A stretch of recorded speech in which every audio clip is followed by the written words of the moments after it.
Recap! Tales of Herding Gods, Chapter 511. Chapter Xing forced his eyes open, his gaze drifting across his own body, and what he saw caused a chill to seep into his bones. Countless grotesque limbs still sprouted from his flesh, writhing as though alive.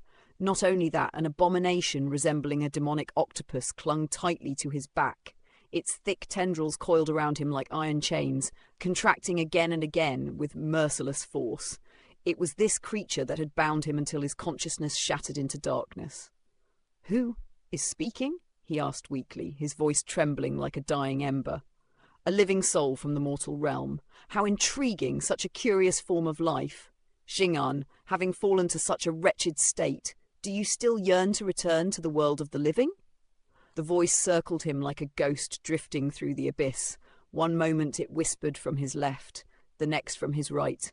Then it echoed above, only to slither beneath him an instant later. It was as though some unseen entity swam through the darkness like a fish in a bottomless sea.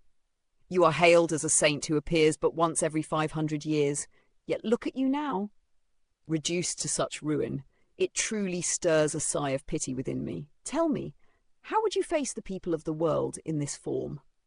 With the monstrous creature gripping the twisted limbs sprouting from his body, Xing could not move. Ironically, that restraint granted him a fleeting moment of reprieve. Before this, he had endured agony beyond imagination, pain that clawed at his soul and shattered his will. Never in his life had he known such despair, such utter helplessness, yet even so he could not find peace, for he was in Yudu. Only after plunging into that river had he realized the truth of where he had fallen, the domain where the dead descend. Despair gnawed at him. Yudu, the realm ruled by Earth Count. Never had he heard of anyone who entered this place and returned alive. He had trespassed into Fengdu, and now into Yudu as well. Why did the heavens treat him with such cruelty? What are you? Xing exhaled shakily. Why mock me so? He tried to struggle free from the creature's bindings, but not a trace of strength remained within him, and even if he broke free, the monstrous limbs growing from his body would only turn against him, striking him down while hurling curses. He had no strength to escape. Even if he cast off those limbs, his lifespan was already nearing its end. Once it ran out, he would perish here in Yudu. "My name is Lu Li," the voice declared, now no longer drifting. "Xuanming is the left, Hanlei the right, Lu Li stands before, and Jue Huang guards behind." Xing gasped for breath. "Lu Li? You asked if I wish to return to the world of the living? I do. I want to return." "You do not even understand the meaning of that verse?" The voice carried a trace of disappointment, followed by a sigh. "To think that a pinnacle expert of the mortal world is so ignorant, unfamiliar with Xuanming, Hanlei, Lu Li, and Jue Huang, has your world fallen so low? No matter, I will not trouble myself over your ignorance. I can allow you to return. I can resolve the crisis of your corporeal body, even erase your death record, freeing you from the fear of dying from old age." Xing expression eased slightly. "What must I do?" "It is always pleasant to speak with those who understand," Lu Li said calmly. 10 years ago, a child was born within Yudu. He absorbed the chi of this realm before being taken away to the world of the living. I require you to bring him back. My corporeal body is far too powerful to pass through the boundary between Yudu and the living world. Thus, you will go in my stead and accomplish this task." "How do I find him?" Xing asked. "Simple. He carries a jade pendant engraved with a unique rune and the character Qin. You will recognize it at a glance," Lu Li replied. "He should now be around 17, nearing 18. I have recorded his birth data and the shape of the pendant. He was born on the 8th day of the 12th lunar month, in the first year of the 60-year cycle, during the 12th solar month." A painting drifted toward him through the void. At that moment, the 8-tentacled monster gripping Xing abruptly withdrew, dissolving into darkness as though it had never existed. Simultaneously, the grotesque limbs growing from Xing body began to rot and fall away. Heads, arms, legs, and torsos dropped off one after another. His heart trembled violently as he felt his body returning to its original form. Without hesitation, he seized the painting. Lu Li's voice echoed beside his ear once more. "Find this child, kill him or capture him if you must, but his soul must remain intact. You are to deliver his soul, whole and unblemished, to Yudu. Should even a single strand of hair be missing, you will die in a manner beyond imagining." At the final word, the monstrous limbs abruptly regrew upon Shingan's body. Luli's laughter drifted through the darkness as the limbs receded once more, and Shingan's body returned to normal. Cold sweat poured down his brow. "I shall grant you a mirror," Luli continued. "From the darkness, a mirror emerged and landed in his hand. Once you find him, use this mirror to confirm his identity." The voice chuckled softly. "This mirror can reveal who he truly is. However, you must not aim it at him while facing him. Do you understand?" "Not aim it while facing him?" Shingan stared blankly at the object, unable to grasp the meaning. "That is correct. Your back must face him when you use the mirror to observe him." Luli's tone turned sharp and severe. "Remember this well. When facing him, you must never shine the mirror upon him. Your back must face him." "I understand. There's no need to repeat it so many times. It's just a trivial matter." "This is by no means trivial," Luli sneered coldly. "If you reflect him while facing him, you will trigger a calamity, a catastrophe of unimaginable scale. I will extend your life by 30 years. Within those 30 years, you will carry out this task for me. Now, go!" "Wait." Shingan suddenly smiled, his tone relaxed. "We have not met, yet if this mirror can reveal others, surely it can reveal you as well?" He flipped the mirror and pointed it behind himself. "You!" His eyes locked onto the mirror, and what he saw caused his breath to hitch. Reflected within it was a peerless beauty. Though Luli's voice was unmistakably male, the mirror revealed a woman. The beauty flicked her finger lightly. At once, Shingan felt himself spinning violently as though caught in a colossal vortex. When he regained consciousness, he found himself lying upon a long stone beneath an ancient pine tree, as if he had simply fallen asleep there beneath the open sky.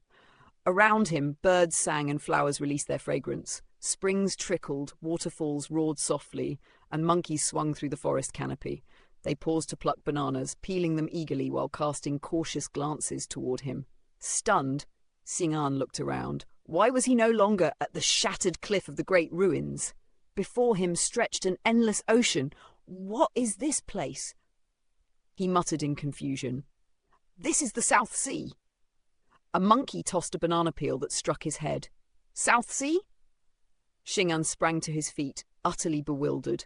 He now stood at the southernmost edge of the great ruins, tens of thousands of miles away from where he had entered Fengdu. "You are a strange beast of the great ruins, yet you can speak. It seems you are a rare breed that has awakened intelligence." Shingan picked up the banana peel and flicked it aside.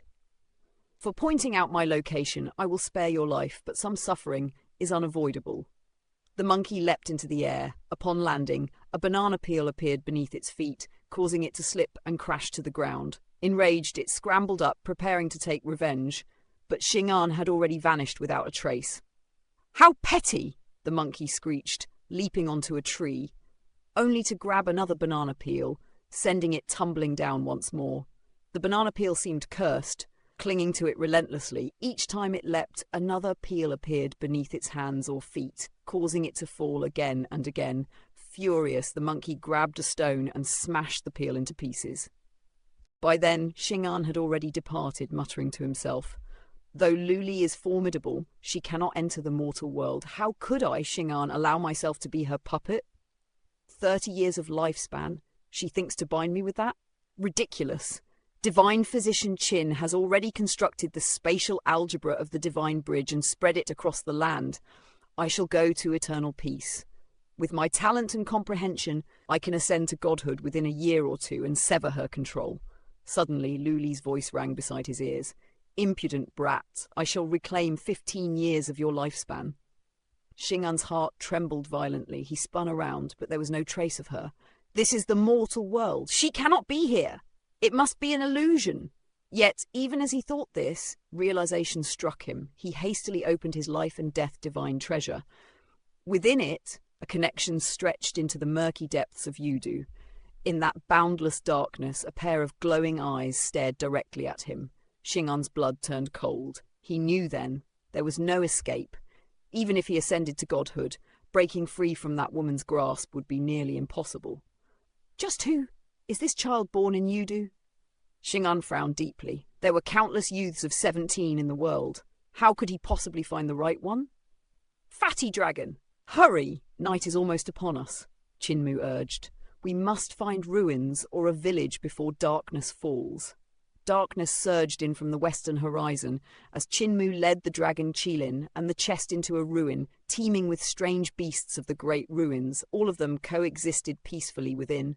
The chest took the opportunity to dig out a shattered stone tablet from beneath the ground, attempting to swallow it, but it was far too large to fit. Chinmu stepped forward, brushing away the dust, and read the inscription. Big Dipper's dark and light, true purity, Heaven Lady Mother of the Chariot. So this was a celestial palace from the founding Emperor era, the residence of the Lady Mother of the Chariot of the Big Dipper. She must have been a formidable goddess, yet even this place has fallen into ruin. He rose and walked to the entrance of the palace, gazing into the darkness beyond. It was as though an invisible barrier separated light from shadow. The darkness pressed against the threshold, yet could not cross. After a brief hesitation, Chinmu extended his thumb, slowly bringing his nail toward the darkness. "Cult Master, don't die!" The dragon Qilin lunged forward, biting his leg and dragging him back, kicking up clouds of dust. Chinmu scrambled up and immediately began beating it in retaliation. Roar! Suddenly, chaos erupted within the ruins.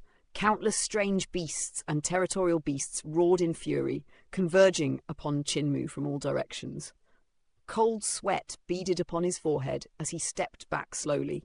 Facing thousands of beasts closing in, he forced a strained smile. "Everyone, please listen. I wasn't trying to break the rules of the Great Ruins. It was this fatty dragon who acted first." He retreated to the doorway, his back pressed against a stone pillar. Some beasts pounded their chests, others bared their fangs, some sharpened their claws, while others gathered divine arts, preparing to slay the one who had broken the ancient rules. Gritting his teeth, Chinmu suddenly turned. With reckless determination, he lunged forward, plunging his head into the darkness. The strange beast was stunned into silence. The dragon Qilin wailed and bit onto his pants, trying to drag him back.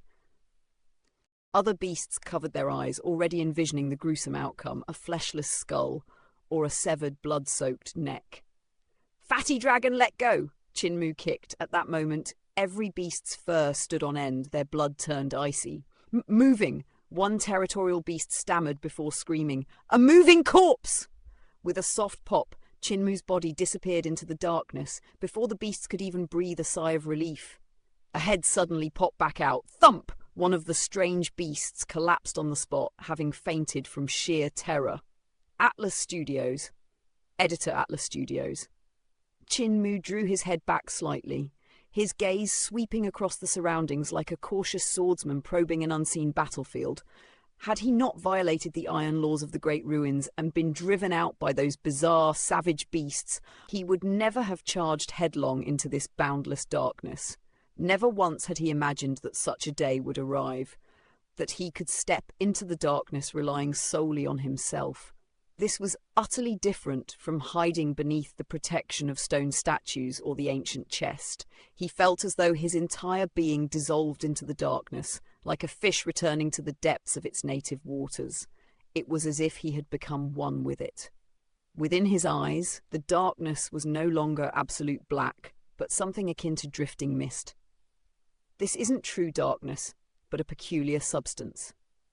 Chinmu was inwardly astonished. He had long harboured curiosity toward the darkness of the Great Ruins, yet his cultivation had been too shallow to step into it. Even if he had possessed sufficient strength, he knew he might never have uncovered its mysteries. After all, powerful figures such as Village Chief and Xing'an would always repel the darkness, refusing to let it approach, and by forcing it back, they made it impossible to perceive its true nature. Yet Chinmu was now merging with the darkness itself, and thus it revealed its secrets to him far more easily. Village Chief had once speculated that the darkness of the Great Ruins was not true darkness. Instead, it was another world that overlapped with the Great Ruins, and he had named it the Dark Realm. Only later did Village Chief discover that there was not merely one such dark realm, but several. He had also referred to Fengdu as one of these dark realms.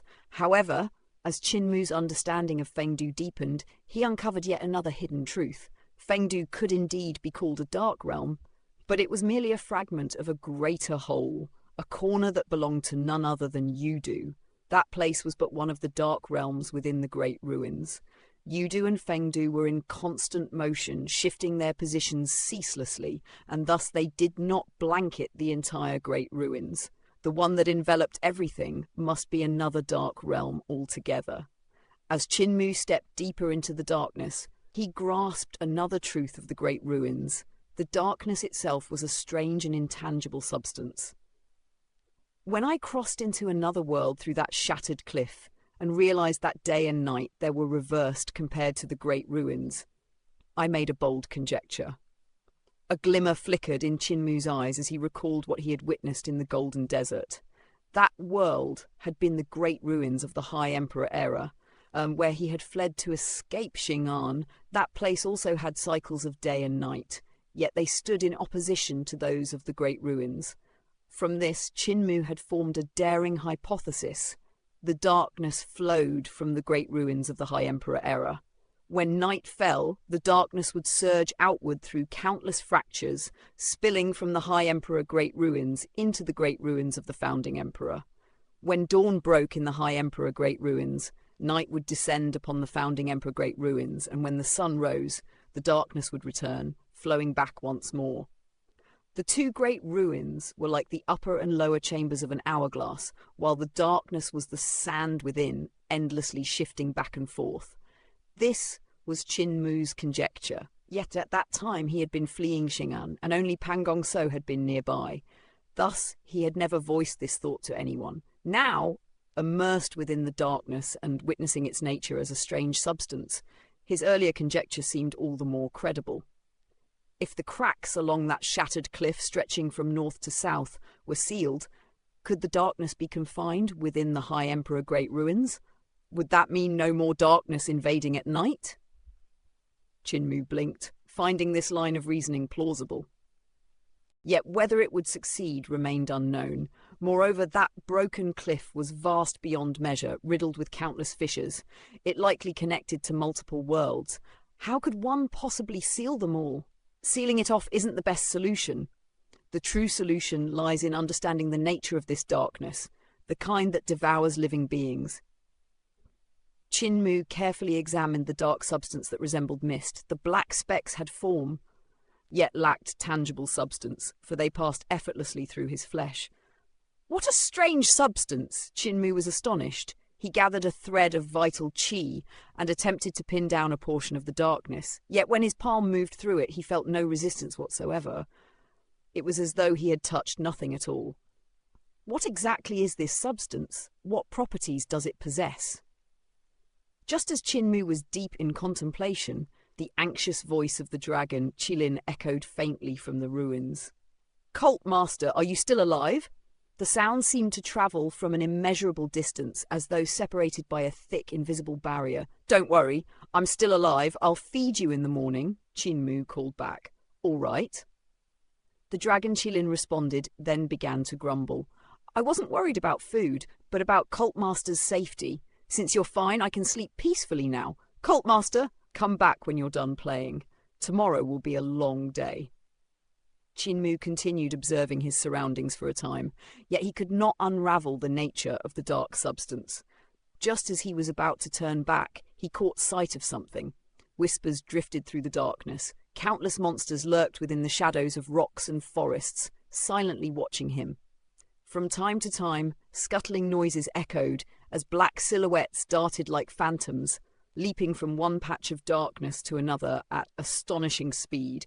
Even with his divine eyes activated, Qin struggled to follow their movements. Then suddenly he glimpsed something else, shadows that moved with intention. These figures seemed suspended between reality and illusion.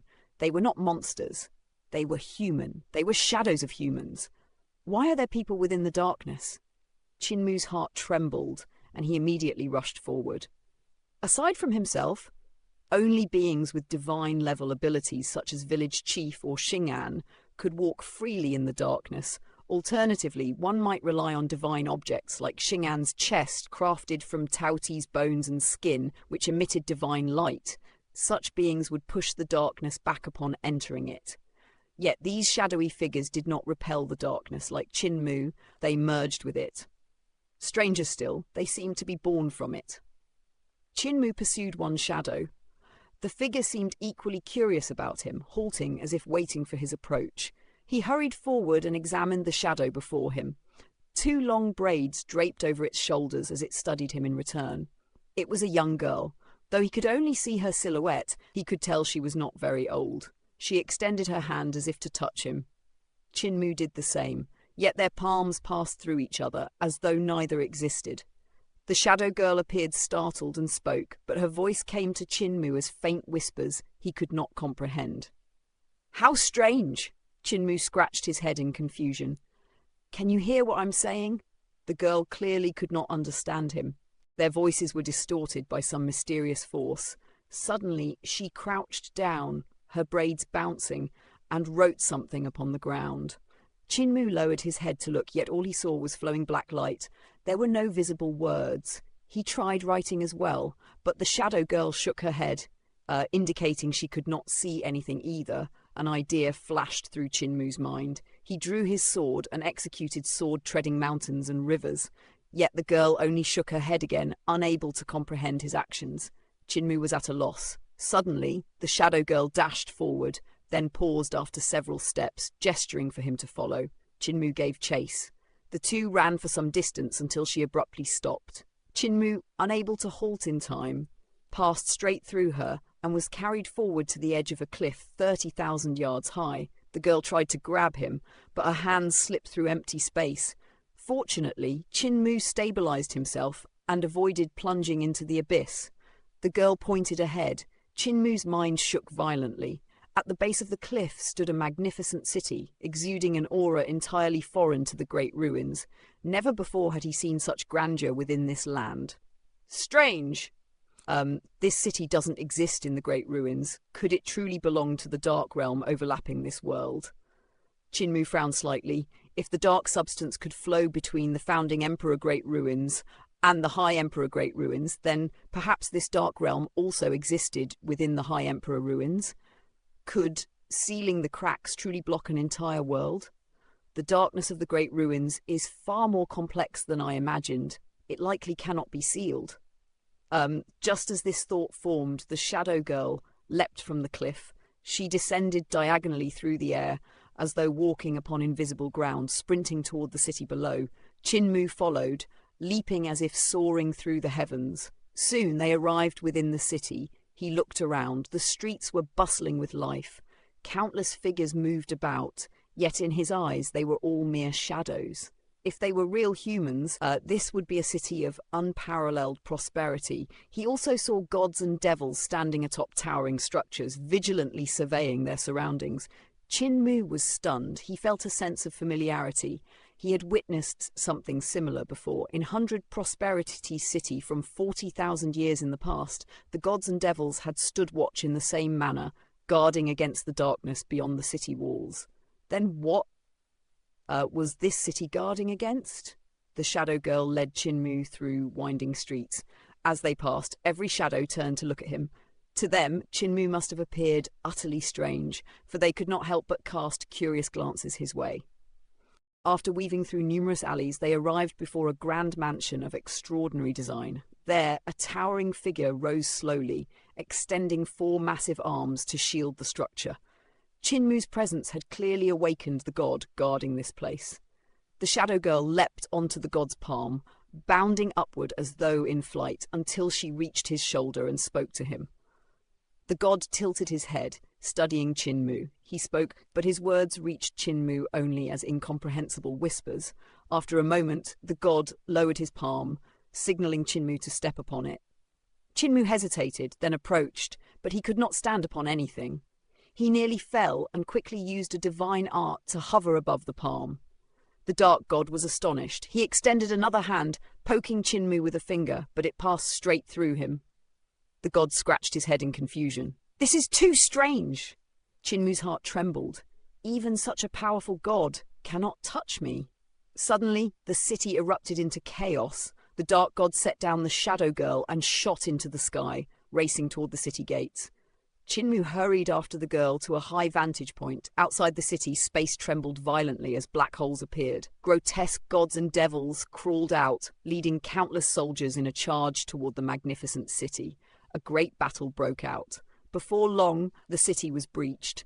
Devils flooded the streets, and fierce combat erupted everywhere. Chinmu followed the Shadow Girl into hiding amidst the chaos. Divine arts and spirit weapons flashed, their power shaking heaven and earth, while buildings crumbled all around them. The night stretched endlessly, until the cry of a rooster pierced the air. At that instant, Chinmu's heart trembled. The darkness surged, carrying the city with it. The devil gods and monsters retreated in panic, fleeing into the black holes that soon vanished without a trace. Chinmu's figure swayed with the shifting darkness. He reached out to grab the Shadow Girl, but she vanished along with the entire city. A beam of sunlight descended, illuminating the land. Chinmu looked around. Towering mountains and jagged cliffs stood where the city had once been, yet now there was no trace of its existence. "Cult Master! Cult Master!"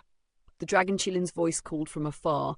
Chinmu turned and saw the ruins where they had rested the previous day. The Dragon Chilin rushed over with a basin, setting it down eagerly. Wagging his tail, he grinned. "Cult Master, it's time to eat." "It's already quite late." Chinmu surveyed the surroundings, a strange feeling washing over him, as though everything that had transpired during the night had been nothing more than a dream. The great ruins are far too strange. Did I truly step into another world last night?